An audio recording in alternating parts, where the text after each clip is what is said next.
The summer of 1887 hung heavy over the Montana range, the kind where the grass curled brown underfoot and the wind carried a taste of dirt and memory. In the town of Cottonwood Bend, where wagons creaked louder than folks spoke, and gossip traveled faster than a wildfire in August, lived a girl named Maybelle Hart. Now Maybelle weren't no ordinary girl. She had hair the color of prairie wheat, and eyes like the clear blue above the Rockies. But even that beauty couldn't shield her from the sting of scorn.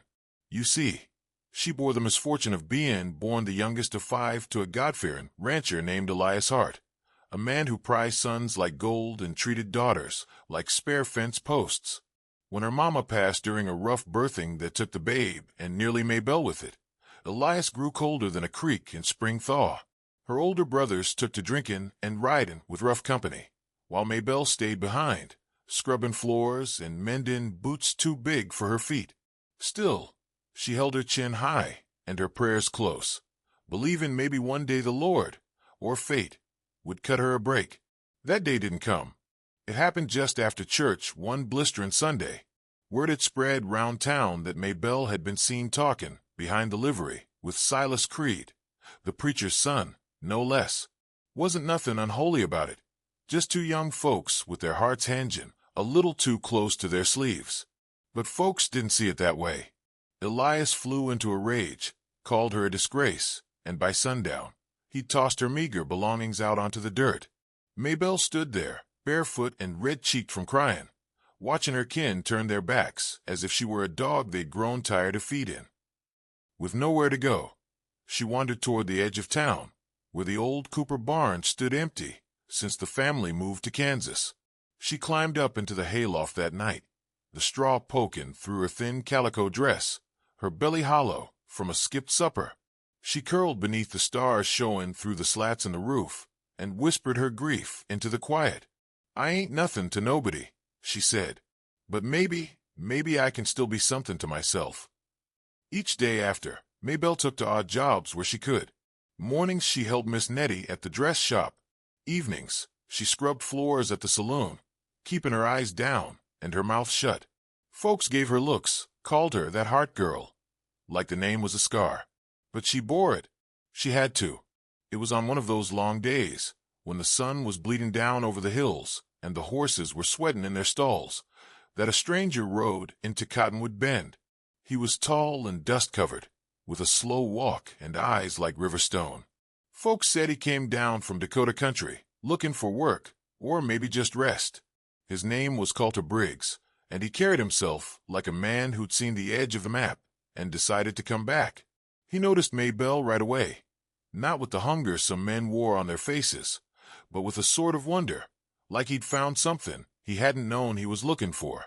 And that's where the wind begins to shift, where fate stirs its spoon in the pot. 'Cause Colter had his own scars, his own reasons for watching the world from behind a brimmed hat. And Maybelle, well, she was more than a castaway girl sleeping in hay. She was a story not yet finished. Colter Briggs didn't speak more than he had to, which suited Maybelle just fine. She weren't in the business of trusting easy, not after her own kin threw her out, like spoiled milk. But there was a calm to Colter, the kind of quiet that made a woman want to sit near just to feel a little steadier.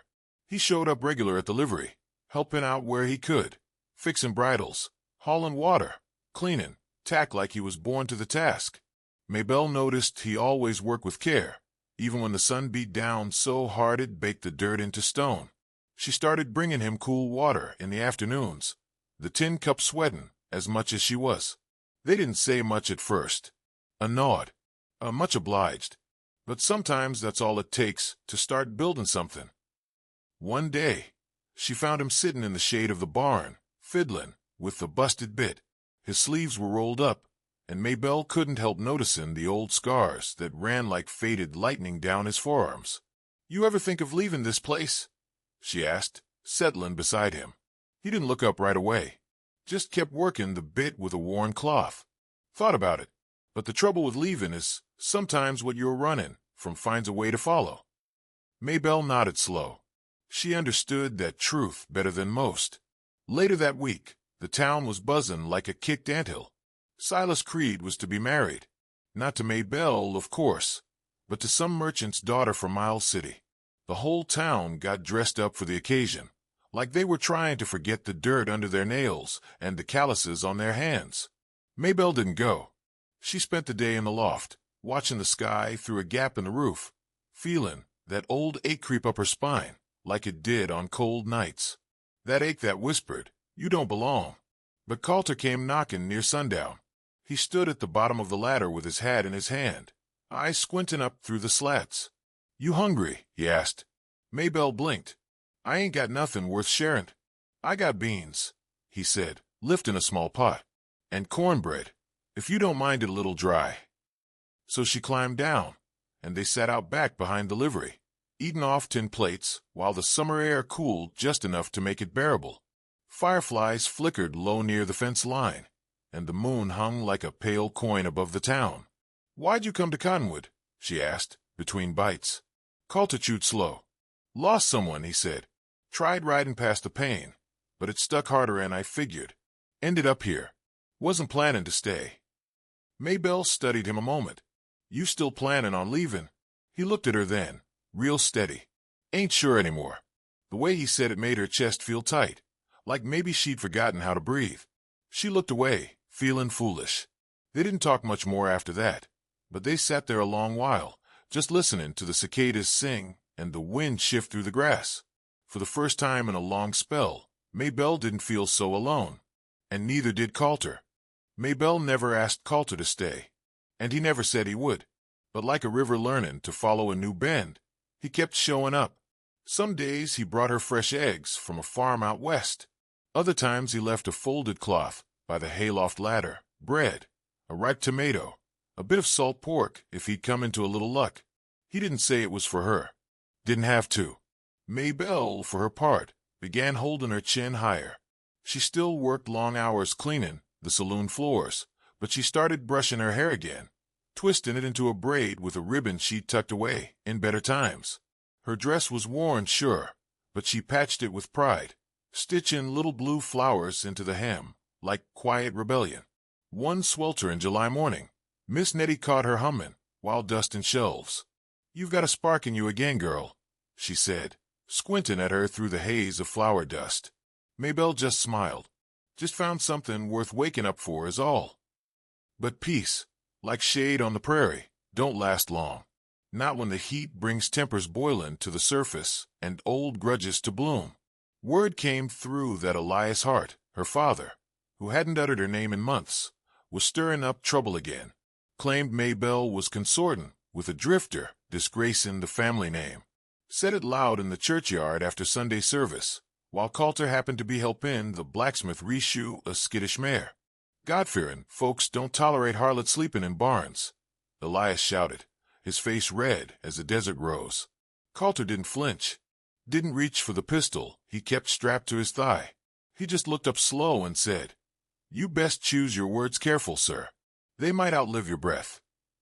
The blacksmith stopped hammering. Even the mare went still. Elias spat in the dirt. "You just a ghost, boy. Won't take much to blow you off this land." Colter didn't answer. Didn't have to. His silence had weight.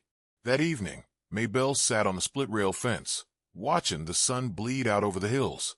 Colter joined her, quiet as always. "I heard what my pa said," she murmured. "I ain't ashamed of you." "I know," he said. "I'm just sorry he's still got teeth enough to bite." She chuckled, a soft sound, but it faded quick. "I ain't got much, Colter. Just this barn, some old shoes, and a heart that keeps trying to believe it's worth something." Colter reached out, slow and sure, and took her hand. Calloused met calloused, dust met dust. "You got more than you think," he said, looking at her like she was a sunrise he never expected to see again. "And I ain't going nowhere." The moon rose full that night, silver in the rooftops of Cottonwood Bend, while two souls found a little light in the middle of all that summer dust. Colter started fixing up the old barn come mid-July. Said he couldn't stand seeing her sleeping, with straw poking her side and the roof leaden in more moonlight than shade. He patched the beams, sealed the cracks with pitch and plank, and even hung a curtain where the hayloft opened. "For modesty," he said, not meeting her eyes. Maybelle helped where she could, sweeping dust, scrubbing down walls, and planting a bit of wild mint by the back post. She told him it was to keep away the flies. But truth was, she liked the way it smelled, fresh, alive, like maybe something could still grow out of ruin.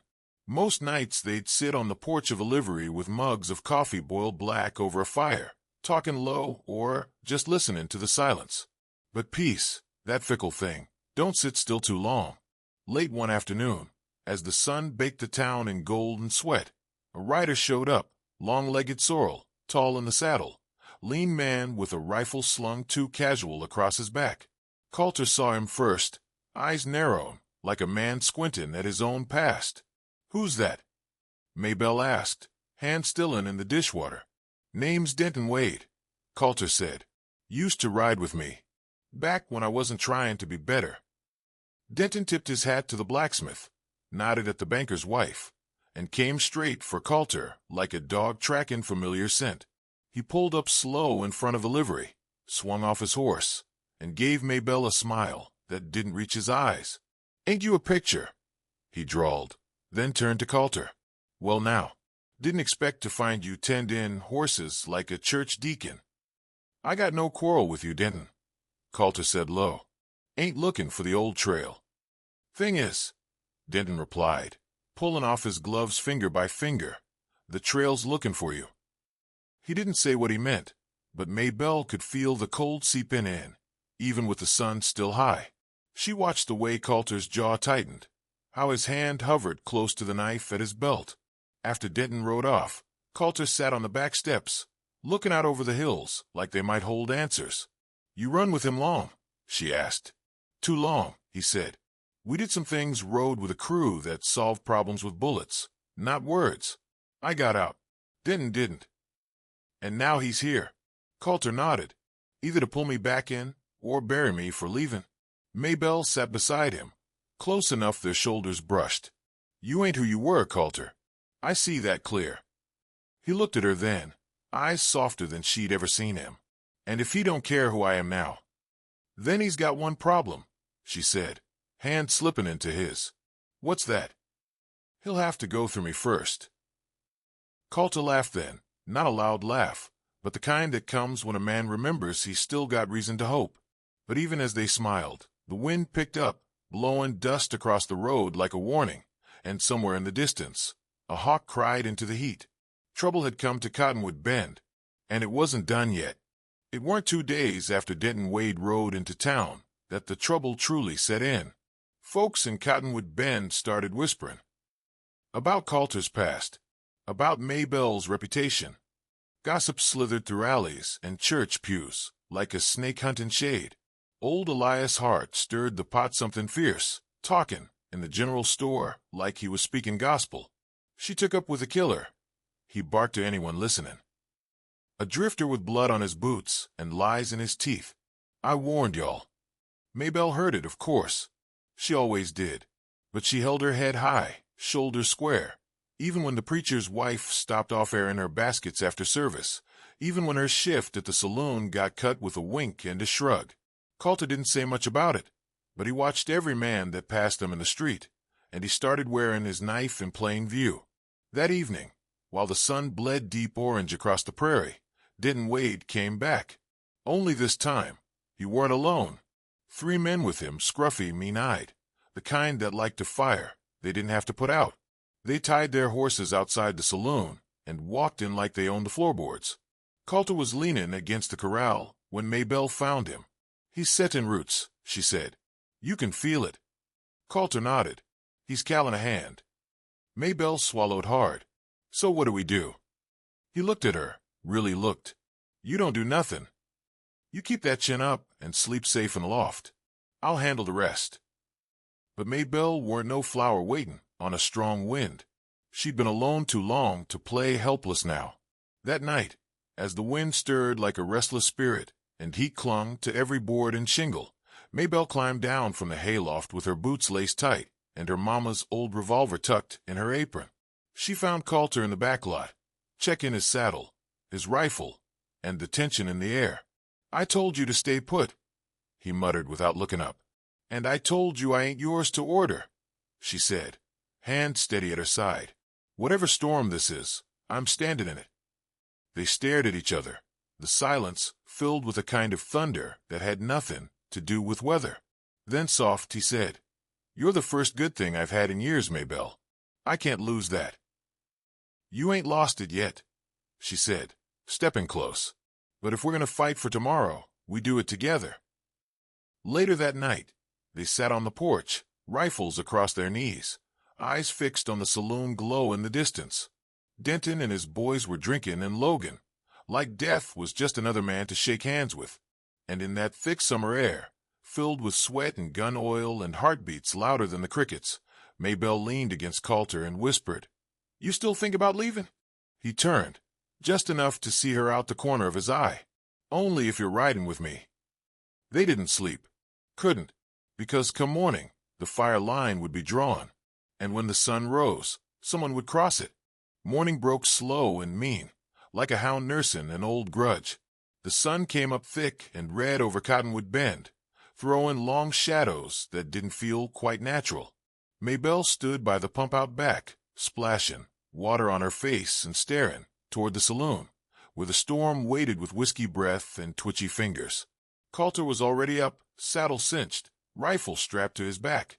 He'd shaved, combed his hair back with creek water, and wore his cleanest shirt, a faded blue one with the collar frayed soft as cotton bloom. "Don't dress like you're going to your funeral," Maybelle muttered. He looked over, half a smile tugged in his lip.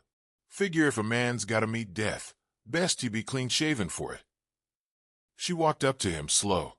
"You ain't going alone. I ain't letting you get hurt on my account." "I've been hurt," she said, real quiet, "but I ain't never been brave. Let me have that, Colter. Let me be something more." He didn't argue, just reached out, brushed her cheek with his calloused thumb, and nodded once.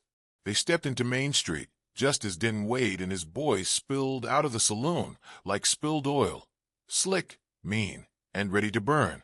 "Thought you'd run by now," Denton called, his voice like gravel rubbed with grease.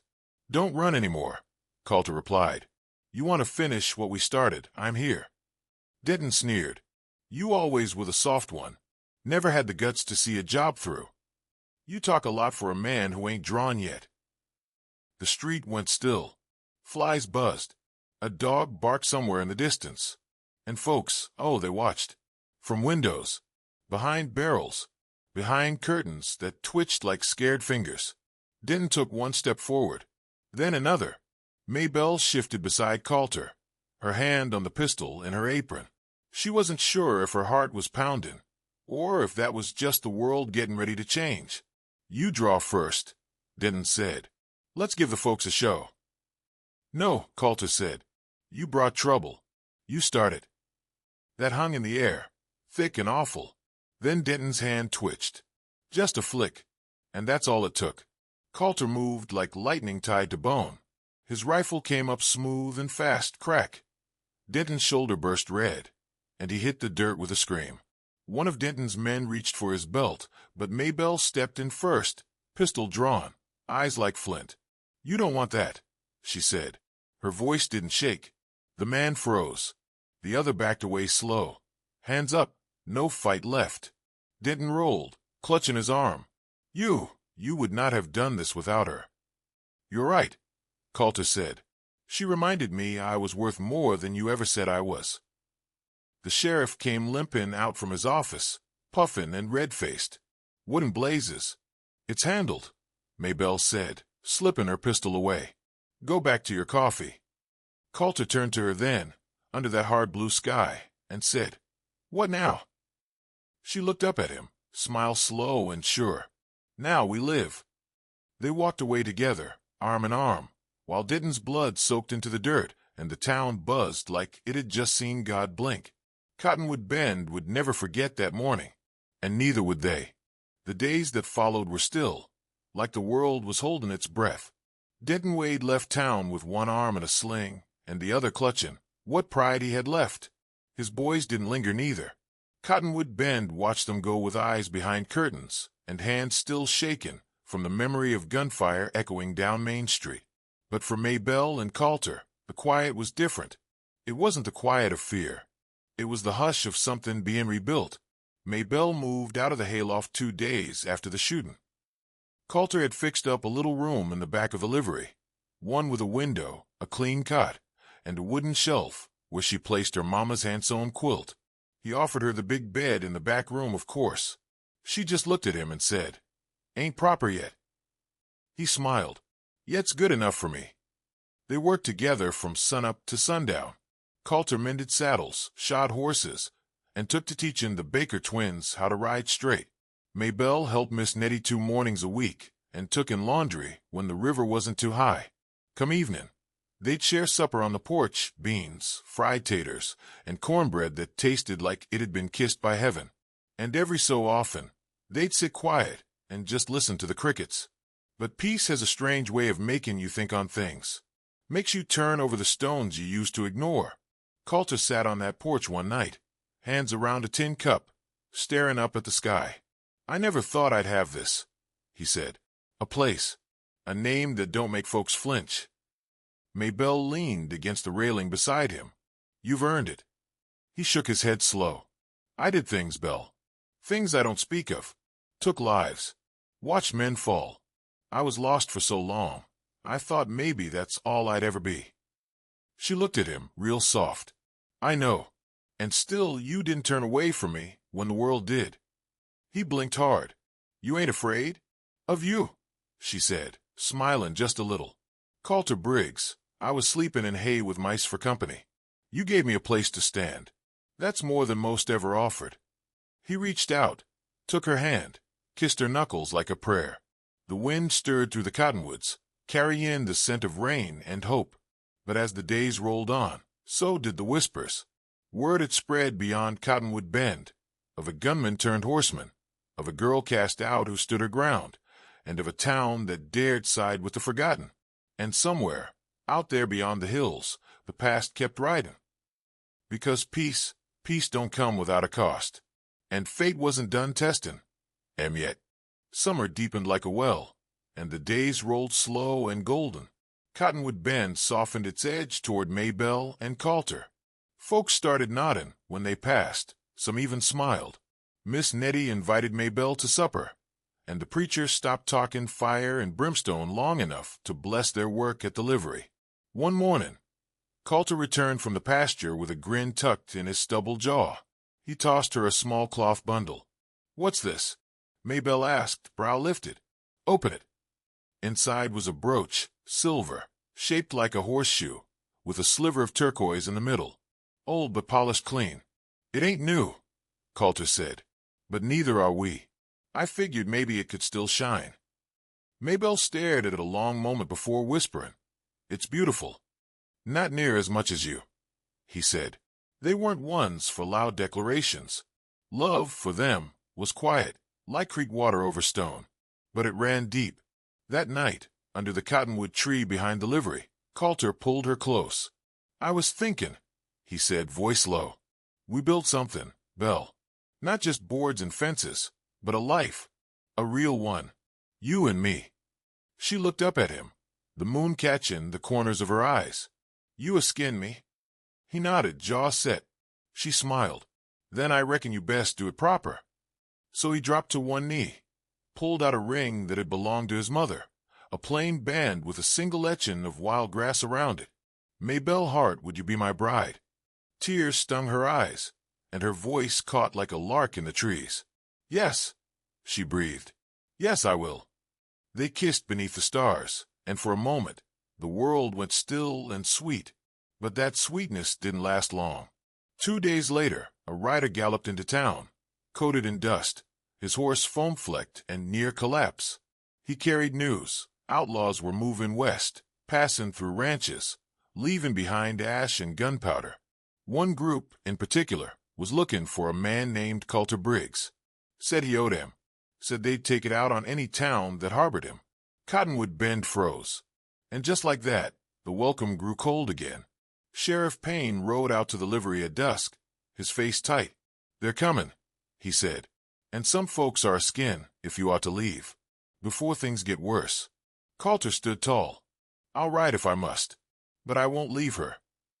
Maybelle stepped beside him. "And I ain't letting fear decide our lives." The sheriff sighed. "Then you best be ready." As the sun dropped behind the hills, Maybelle and Colter stood hand in hand, watching the horizon. The past was coming for them. But this time, they weren't facing it alone. It started with thunder, not from the sky, but from hooves, fast and heavy, rolling in like a storm with no rain to bless the dust.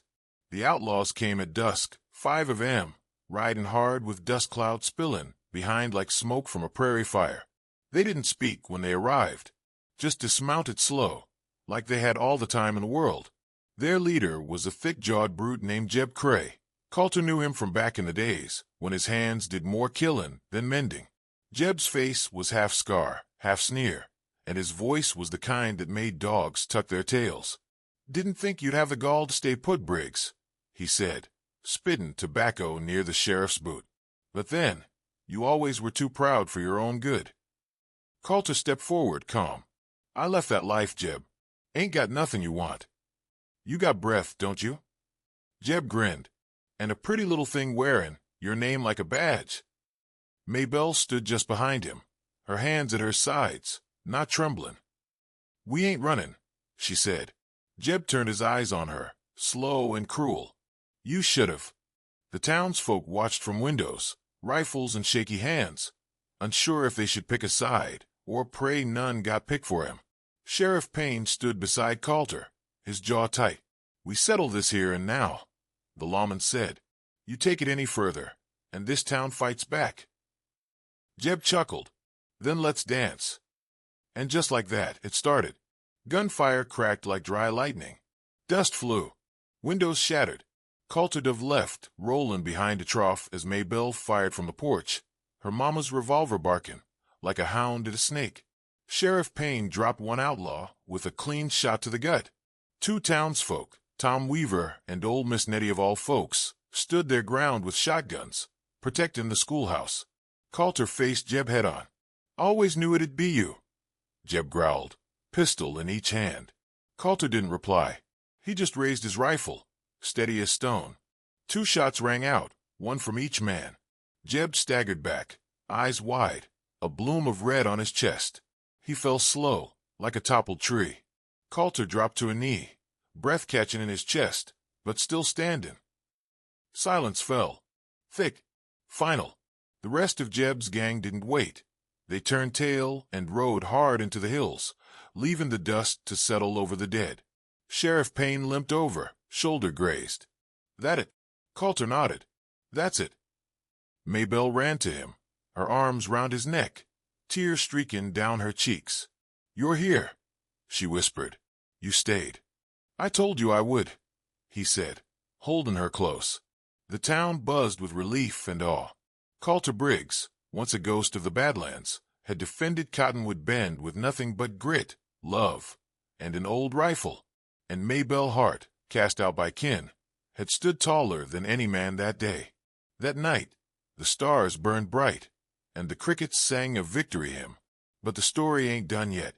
Not till vows are spoken. Not till rings are placed. Not till the dust finally rests. The dust settled by morning. Jeb Cray's body was buried outside town. No marker, no mourners. Just the wind, blowing soft through the sage. Cottonwood Bend got quiet again, but it wasn't the kind of quiet that comes from fear. It was peace. The kind that grows after you've stood your ground and lived to see the next sunrise. Colter stood on the ridge behind the livery, overlooking the town. Maybelle came up beside him, a bundle of letters in her hand. Some she'd written, some never sent. "I used to write to my mama," she said. "Letters I knew she'd never read. I reckon I was just trying to remind myself I still had words worth saying." Colter took her hand, laced his fingers through hers. "You do." 2 weeks passed, then 4, and the day came. They married under that big cottonwood tree, the same one Maybelle had once sat under, counting the stars, trying to believe she still had a future. Now she stood in a white dress sewn by Miss Nettie herself, flowers braided into her golden hair, a smile on her lips that could stop time. The town showed up, every last one of 'em. The sheriff wore his good boots. The preacher cried. Miss Nettie brought lemonade and pie. Colter wore a clean vest and his father's old pocket watch. He didn't make a speech. He just looked at Maybelle like she was the only reason the sun came up at all. "I once thought I didn't deserve this," he said, voice low. "Didn't think I could outrun my past. But you taught me how to stay still long enough to let something good catch up." Maybelle smiled through tears. "And you reminded me that being cast out ain't the same as being lost." They said their vows beneath that cottonwood, hands clasped, heart steady. No grand reception, just music played on a fiddle, and a dance in the dust with fireflies hanging in the dusk like lanterns from heaven. That night, they sat on the porch of their small cabin behind the livery, the one they'd built together board by board. "You ever miss the road?" she asked. "Not when I'm home," he said, pulling her close. And that's what she was now, is home. No more haylofts. No more silence. No more sleeping under sorrow. Maybelle Hart, the girl cast out by her kin, was now Maybelle Briggs, the bride of Cottonwood Bend. And the town that once looked away now looked up to her, to him, to the life they'd made from dust and fire and faith. And somewhere out there, beneath a wide summer sky, the wind carried a different tune, not of loss, but of love found